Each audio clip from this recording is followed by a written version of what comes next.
You're listening to the Fertility Docs Uncensored podcast, featuring insight on all things fertility from some of the top-rated doctors around America. Whether you're struggling to conceive or just planning for your future family, we're here to guide you every step of the way.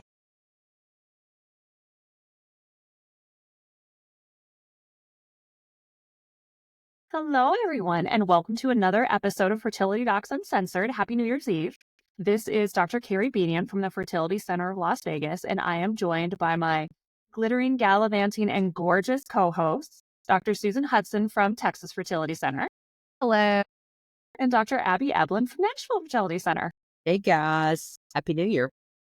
All right, so do you guys do resolutions? Yes or no? We don't officially do resolutions, but I always have like a little something that I'm like, ooh, this is what I'm going to work on and what I'm going to. Me too. That's exactly how I am, Susan. I hate to say it out loud, but deep down, I do have some resolutions. Yes. I kind of treat them like birthday wishes. So are these resolutions or are these just secret deep-seated desires of hope X will happen? No, but it's something I want to focus on. So instead of it being a wish, like I wish it just like fell in my lap, it's I really want this to happen. So I'm going to really dedicate myself to doing something this year. Like manifesting your dreams, goals. Exactly. Okay. So are either of you willing to give any specifics? Well, mine usually are more kind of like Susan. Mine usually focus on health and happiness. And I feel like a lot of people that are, women that work a lot like we do, that are, driven, you focus a lot on work, and that's great. But I think you need to be well balanced. You need to have things you enjoy that are outside of work and that keep you healthy as you go along. And I focus on exercise, my exercise goals, and also focus on if there's some new hobby I want to do, or how I want to change the way that I do the hobbies that I do now. I always have to have something to motivate me, something to keep me excited about going forward and having free time. Mm-hmm. I'm thinking more along the lines of just having spent an entire life and career always striving for whatever the next thing is, and having lists of accolades and awards and things like that, and now trying to flip that focus of, okay, none of that stuff really matters, and now let me focus on the relationships that I have in my life and focusing on this moment here and now, enjoying it for what it is without being so constantly stressed about striving for whatever the next thing is going to be, because that's fun. And I do like thinking about that, and it keeps me on my toes and it keeps me fresh. But I think I've been neglecting all of the other areas in pursuit of that, and that's probably about time to change. Yeah, I love that, Carrie. Yay. Okay. So now that we are warm and fuzzy, what kind of questions do we have today? Are we doing one today? We'll do one question today. Our question today is, I am 34 years old with one previous pregnancy, now have a 2.5-year-old son. My husband and I began trying for a second baby in mid-2023 when our son turned 1. I continued nursing my son until 2 years, 3 months. I also thought that my period returned about 1 year postpartum, and that she would be able to conceive. Shortly before 1 year of trying to conceive, her husband and she decided to see an REI to find out what was going on. They concluded that they had unexplained infertility. Before jumping into treatment, they sought a second opinion from another REI at a different practice. That REI recommended that they wait at least 6 months post-weaning to seek treatment. What are your thoughts on nursing and impacts to fertility? How long after weaning do you recommend waiting before intervention? That's actually a really good question. We have a lot of patients that come with secondary infertility, especially patients of ours that we've helped get pregnant in the past. And they're going to be very proactive about not just trying forever and getting frustrated again, but jumping more quickly into a fertility treatment. But one of the number one things I ask in all their appointments are you currently breastfeeding? So what do y'all think? So when I'm asking about breastfeeding, there's two things that I'm thinking about. One is, are you doing that currently with an eye to, is there anything that I need to give you that you can't be breastfeeding while on? And so that really doesn't hit during the diagnostic phase. That is much more relevant during the treatment phase. More relevant to this question, though, is to what degree does breastfeeding impair fertility? And that in part depends on how far out you are from breastfeeding, and in depends on what is the frequency of breastfeeding. Because when you have someone who is breastfeeding and that is the only source of nutrition for that child, they're probably breastfeeding, especially when the kid is itty bitty, all the time. I mean, every couple of hours, they're breastfeeding, they're pumping, they're doing all of those things. By the time you get further out to a year or two, even if they are still dedicated about their breastfeeding, odds are a lot higher that it's maybe in the morning and then at bedtime, or considerably more stretched out. And the kid is also getting nutrition from outside sources, milk, food, what have you, where there's not as much impact of the breast milk. And it's in part nutritional, but also a bonding experience. And what that means physiologically is that the suppression of ovulation that you get from breastfeeding gets lifted. Because if you've got someone who is in a society where formula is just not available, there is no external source of a baby's nutrition, it is very helpful and very proactive for the mom to not get pregnant. Because if she gets pregnant again, her milk supply goes down and that first child's life is jeopardized by lack of nutrition due to the second pregnancy. So that's kind of the physiology behind why breastfeeding and getting pregnant again is much harder to do and is not really an advantageous thing. So when you've got someone who's further 1 to 2 years out, the likelihood that they're breastfeeding with that frequency and magnitude is much lower. And so it's much less likely to impair their fertility. What do you think, Abby? Yeah, I would agree. Certainly, we know patients, women who've gotten pregnant breastfeeding, and so it's certainly not an absolute birth control method. But like we say here a lot, it's like layers of the onion. If you know that you're trying to get pregnant, and we want to do everything we can to optimize your ability to get pregnant, probably it would be best to kind of wean. And I don't have great data to back this up, but generally, if as long as you're not having breast discharge, as long as you can't express breast milk, you can always check a prolactin level too. But like Carrie said, generally prolactin only goes up at the time you're breastfeeding and it goes back down to normal when you're not. So that's not as big of an issue. But if you're still having some breast discharge, that makes me worry a little bit that it might have a negative impact on implantation and pregnancy. So I don't think there's a certain timetable where you say, because for most women, it doesn't take 6 months for breast milk to dry up. I think it takes 3 or 4 weeks, sometimes a month or so. And so I think it's reasonable once the breast milk is dried up to go ahead and start trying to get pregnant at that point. I would say in this case, as she's already been trying to conceive for a year and she's implying that she's having monthly periods, that means she's likely ovulating.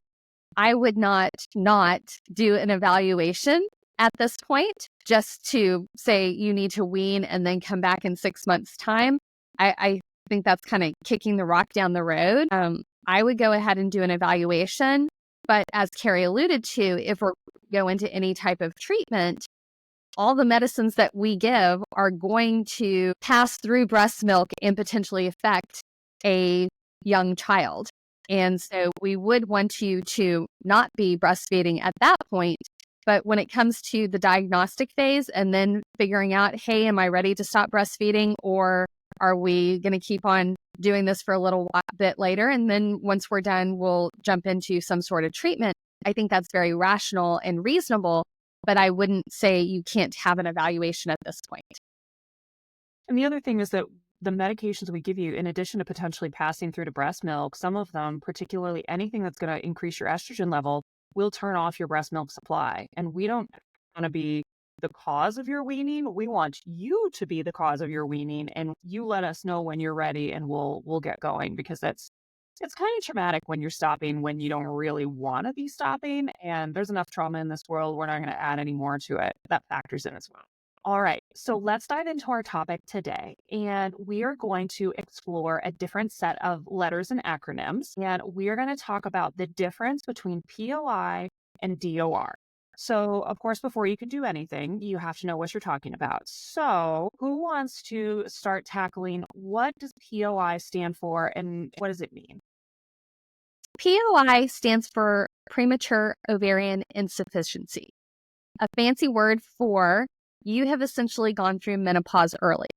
What does that mean? is that in general, you have evidence of diminished ovarian reserve, so poor ovary function on some sort of labs or evaluation, and you have not had a period for a whole year. Basically, that's what POI is.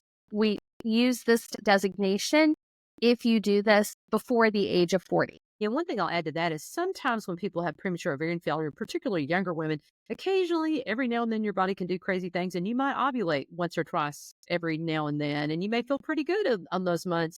But generally, like Susan said, unfortunately, your ovarian reserve has pretty much gone away, and unfortunately, your ability to get pregnant using your own eggs is probably pretty unlikely.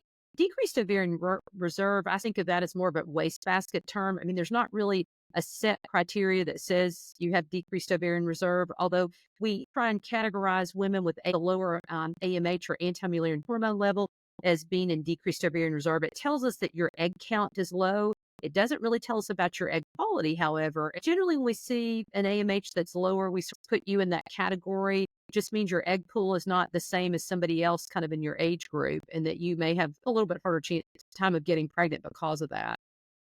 Some other things that can contribute to a diagnosis of diminished or decreased ovarian reserve, or DOR, also include elevated FSH, or follicle stimulating hormone levels. FSH tends to tell us a little bit more about quality than quantity, though there is some overlap. I generally consider an FSH over 10 as being elevated or abnormal, and an FSH over 18 is very, very, very abnormal.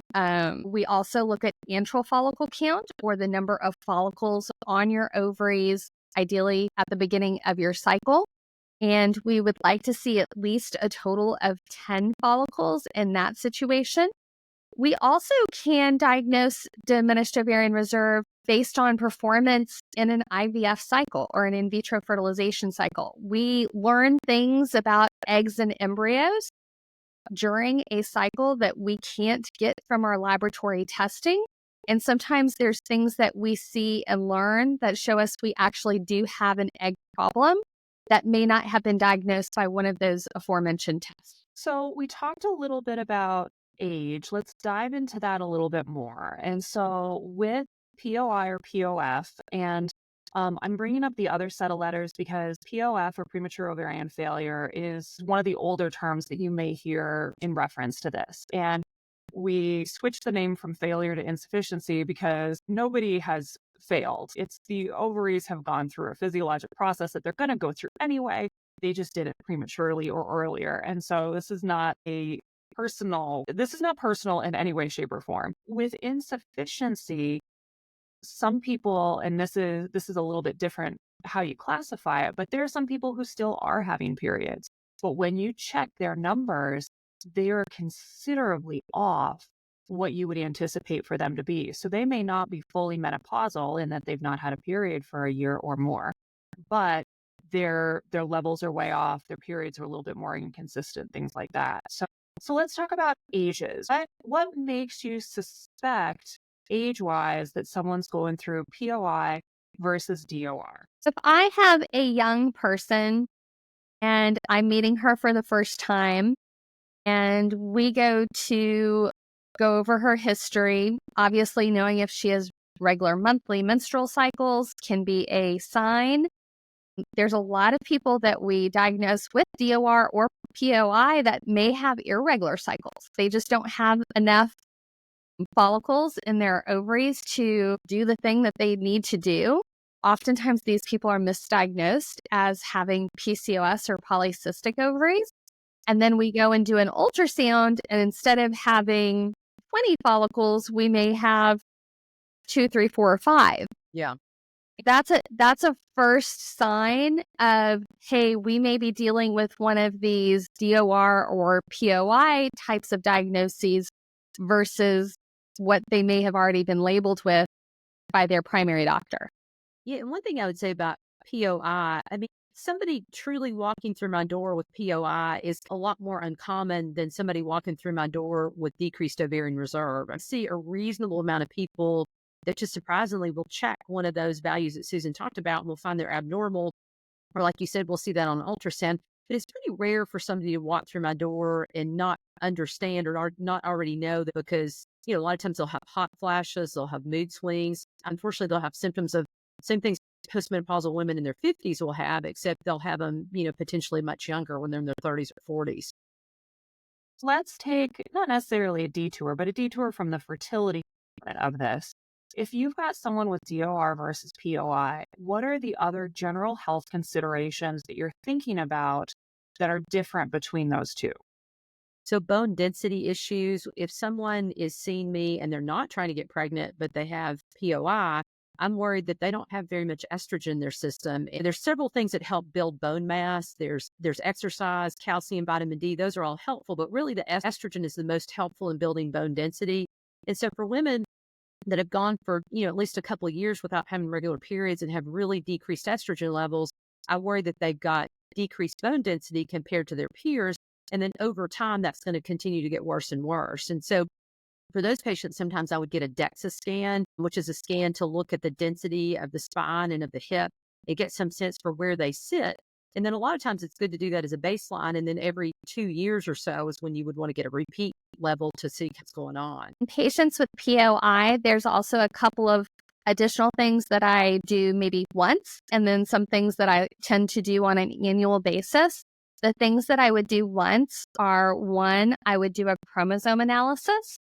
It's very important to make sure that we don't have a situation that our patient is a Turner's mosaic, which is someone who has some of their chromosomes have only one X chromosome and some of their chromosomes have two X chromosomes. And so they may have had periods for a while and now they're not having periods.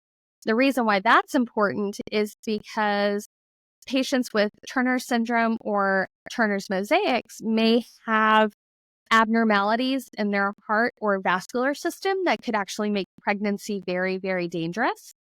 I also do a test looking at something called Fragile X syndrome. Fragile X syndrome is the most common inherited source of developmental and mental delay in the population. And we know that sometimes you may have some precursors to Fragile X in your genome, and that can inherently increase your odds of having premature ovarian insufficiency, so giving you an actual diagnosis. Now, we also know that another major cause of this is autoimmune diseases. And as we've talked about multiple times, people who have one autoimmune disease are at increased risk of other autoimmune diseases. So when I see somebody with POI for their annual getting some hormones type of visit, I make sure that their thyroid's working well, that we don't have any type 1 diabetes developing, that their adrenal antibodies haven't started kicking up and causing a problem there. Whereas if somebody has just diminished ovarian reserve, I do still consider those people at probably a little bit higher risk of autoimmune conditions, but not nearly to the fact that I would be worried about those on an annual basis. What do you think about with respect to sexual health with POI versus DOR? And are there any treatment considerations that you're more likely, and again, non-fertility, going to go down with a POI patient versus a DOR patient? Yeah, I think with decreased ovarian reserve, a lot of times patients are still making some estrogen, and estrogen is really important for vaginal health. With patients who truly have POI, they may have very low or almost non-existent estrogen levels. And sometimes even when those patients are placed on some hormone replacement therapy, for whatever reason, their vagina doesn't get the same benefit. It doesn't. Sometimes you need a localized amount of estrogen in the vagina to help with sexual health, because sometimes you can have vaginal dryness, irritation, pain with intercourse related to that. Just lubrication is just not as good. And so in addition to that, lubricants can be helpful as well. All right, so let's flip back into the fertility component of this. What's the biggest determinant of whether or not we are likely to be successful with just any patient in general? What's the very first thing that all of us consider when someone walks into our office with a diagnosis of infertility? Age, resilience. All right, so both of those are true. Age and resilience. Resilience really is a huge part of it. So what do you think about for prognosis for those patients? So what treatment options are potentially open to POI versus DOR patients? So, in most circumstances, women with POI have about a 9% lifetime chance of a spontaneous pregnancy. And generally speaking, all the magic that we do in our offices, short of using something like donor eggs or donor embryos, is unlikely to have a major impact on that success. Now, we have actually had a guest on this podcast who broke this rule, which is great. We love it when those things happen.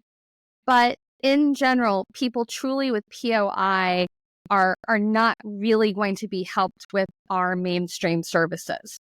Whereas people with diminished ovarian reserve are often going to have a reasonable chance of success, sometimes with ovulation induction with inseminations and sometimes things like IVF. But there's definitely more of a window of success if you have that label, unfortunately.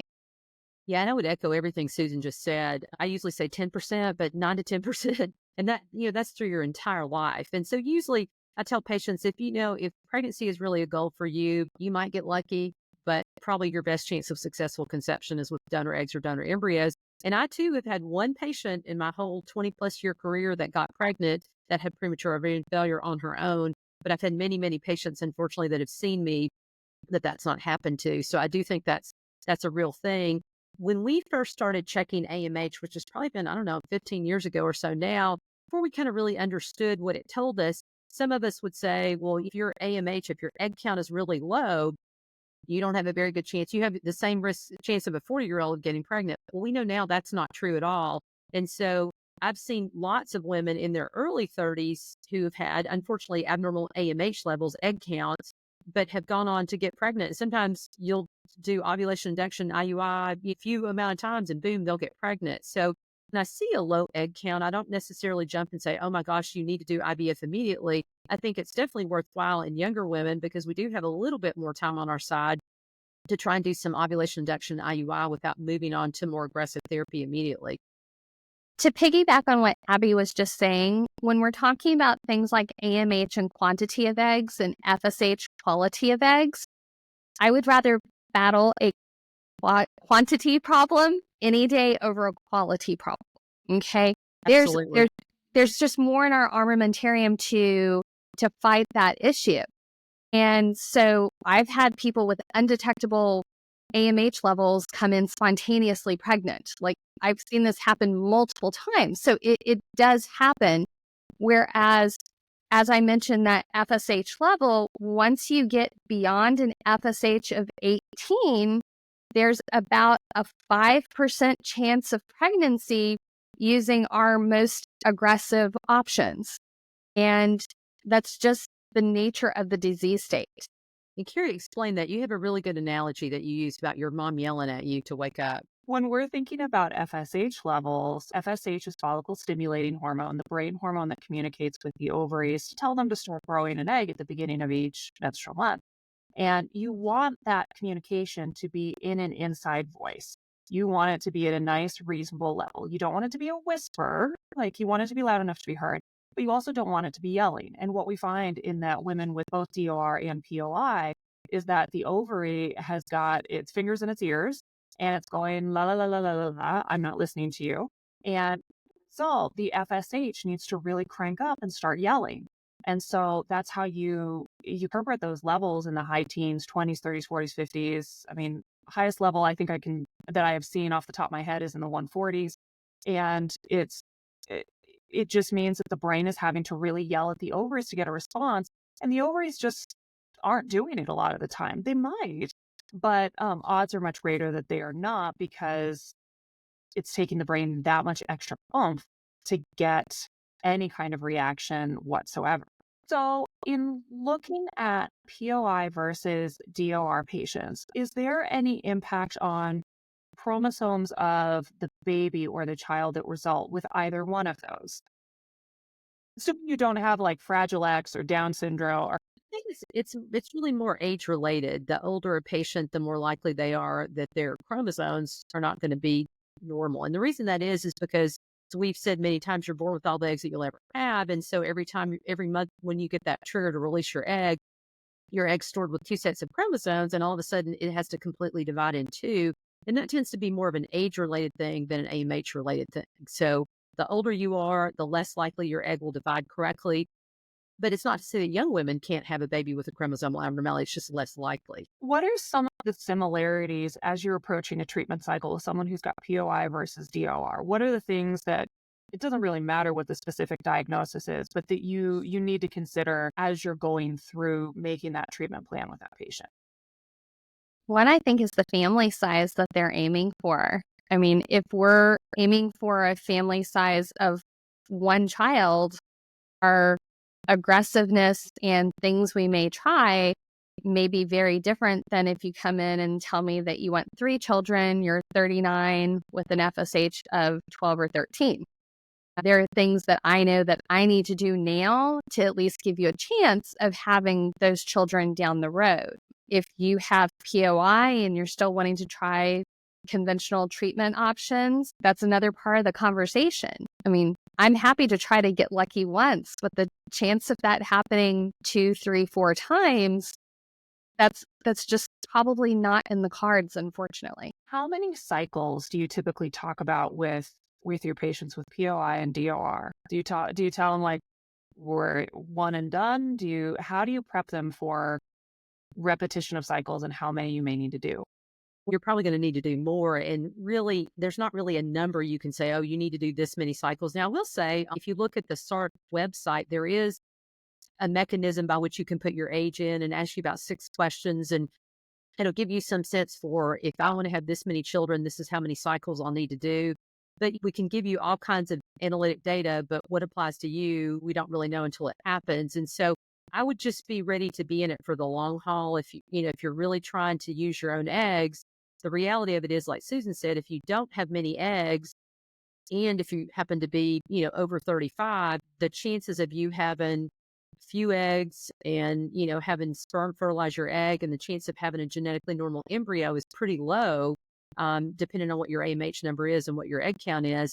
And so, I would just expect that you're going to have to do more than one cycle to try and get even 1 or 2 genetically normal embryos. I always tell my patients that I want them to be hopeful, but I also want them to be appropriately hopeful. And so I think those conversations are very, very important, because I'd never say, hey, we need to do 3 cycles, because none of us have that crystal ball to be able to tell exactly how many embryos we're going to get out of an IVF cycle. We've all seen those IVF cycles where we got 3 eggs and we ended up with 3 chromosomally normal embryos. Not what any of us ever expect, but we are more than happy to have it when we do. And so I tend to take it more of a, like, these are my concerns. Okay. If I don't think something's going to work, I'm going to tell you. We may still do what you're asking, but I'm going to tell you if the odds are stacked against us. And if we're not successful, it's really, really important for you not to just disappear, but come back to your fertility specialist, have a conversation, have them share what they learned through the cycle, because often that's very, very insightful for us to be able to figure out, is there something we can tweak that will make that next cycle more successful? Or is this probably the best that we're going to do? And we might need to think about what steps we want to take from here.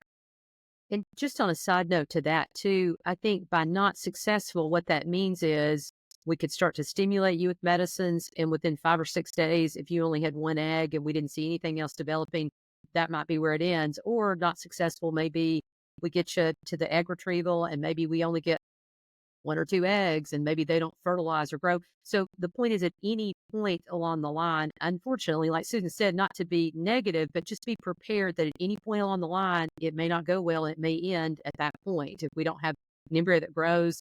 And then ultimately, we may get all the way to the stage where we have an embryo to test, but we don't get a normal one. Psychological considerations do you have that are maybe different between a POI and a DOR patient? The POI patient, I think I think the good news, bad news about that is when you really talk to a patient about what their chances are with their potentially trying to use their own eggs, you know, I think it's so unlikely that they're going to be able to conceive using their own eggs. I think the only good news about that is it sort of helps them move forward. They really have to decide how important is it for me to have a child? How important is it for me to have biological component for my partner? Helps them move forward if they know that their chances are pretty low by most people's standards of getting pregnant with their own egg. Whereas with decreased ovarian reserve, that's kind of a mixed bag. It depends on the age of the patient. It depends on what their numbers are showing us. So it's a little bit more challenging. But like Susan said earlier, just because you have decreased ovarian reserve doesn't necessarily mean you're not going to be able to get pregnant, but you just need to do something more aggressive. What I see in my patients that have POI is they often come in, get their diagnosis, start on estrogen and progesterone because they need hormones. And we start talking about options for the future. Oftentimes, I may see them for a number of years until they're ready to go on to some sort of intervention for them to hopefully experience pregnancy, delivery, parentage. Okay. Whereas with patients with diminished ovarian reserve, and again, we've all had exceptions to this rule, most people with diminished ovarian reserve are going to want to try with their own eggs or autologous eggs initially at some level, and then potentially progress to something like donor eggs or donor embryos. Again, we've all had people who've come in and they're like, oh, I have a diagnosis of that. I just want to go straight to donor eggs. And that's completely fine. Realize everyone has their own journey to make. And what your girlfriend or what the blogger or whoever you're getting information and advice from, realize that your journey is yours. And when you're ready to change courses, your doctor's going to be there to help you. But really, you're the one who has to steer this ship. One thing that I find tends to be much more different is that my DOR patients, many of them have inkling of what's going on. I mean, they come in and they know, I'm 39, this may not work out really well. I'm in my 40s, like this is going to be an uphill battle. This may already be too late. My POI patients, it's much more like taking a wet fish and smacking them across the face with it. It is just a total shocker because they have thought that they've had PCOS, which is not nearly as much of a pain in the neck and has a much better prognosis. And they're thinking about everyone else in my family has gone through menopause at older ages, and all the other women in my family have kids, and this doesn't happen in our family. And why is this happening to me? And I'm so healthy and I'm so insert whatever good descriptors here. And why is this happening to me? And I find that they're going through much more of a trauma experience. Yeah, because it is a big surprise for a lot of people.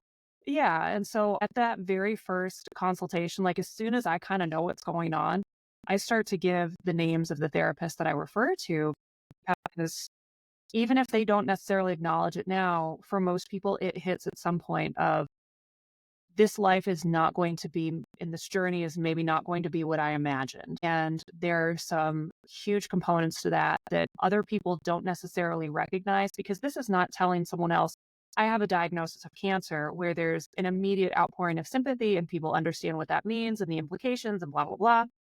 They're just like, so you don't get your periods anymore? That's great. You are so lucky. And to someone with POI, I mean, they want to take the fish that they got hit with and then throw it at their friend because it hits so hard. And so I tend to pretty strongly advocate for getting some extra mental health support, because this does hit in such a different way. And it is so much more unexpected than, DOR when you're 42 years old, where you kind of maybe knew that this was coming.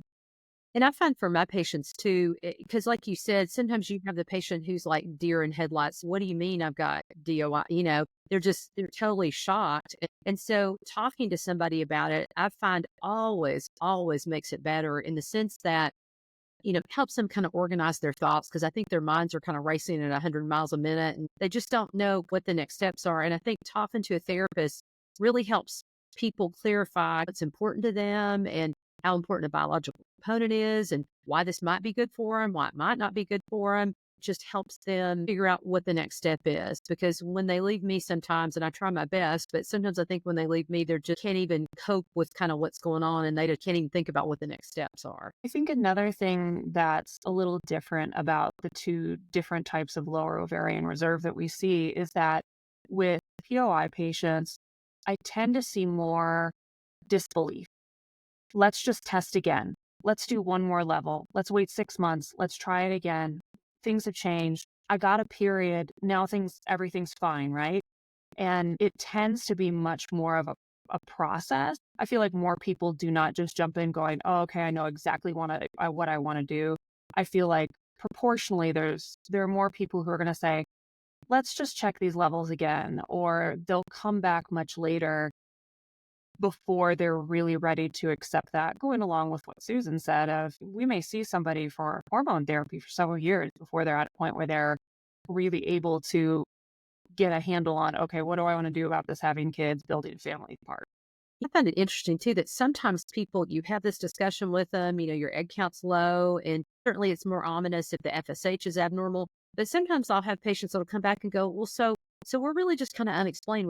No one really knows what the problem is. And I'm like, well, no, remember we checked your egg count. Your egg count was low. And I think some people just don't even factor that in as being an issue, really.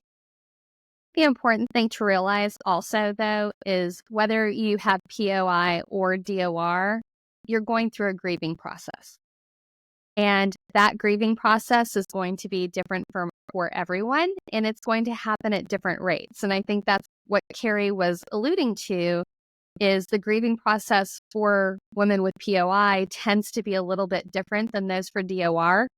And I think a lot of it is because of how we present it. With POI, we have to be very upfront, frank, and honest about this probably isn't going to happen.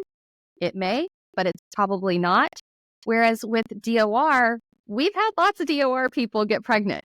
And so there's more things that we can assist before having to make a big detour to something you seriously weren't planning on having to utilize. All right. Well, that's a very helpful discussion on the differences between those two. Do either of you have anything more to add that we have not gone through yet about the differences or even similarities between POI and DOR? I think we covered it pretty well today. I think we did a great job. All right. Cool beans. So, to our audience, thank you so much for listening. Please subscribe to Apple Podcasts to have next Tuesday's episode pop up automatically for you. Be sure to subscribe to YouTube. That really helps us spread reliable information and help as many people as possible. Visit fertilitydocsuncensored.com to submit specific questions you have and sign up for our email list. As always, this podcast is intended for entertainment. It's not a substitute for medical advice from your own physician. So subscribe, sign up for emails, and we'll talk to you soon. Bye.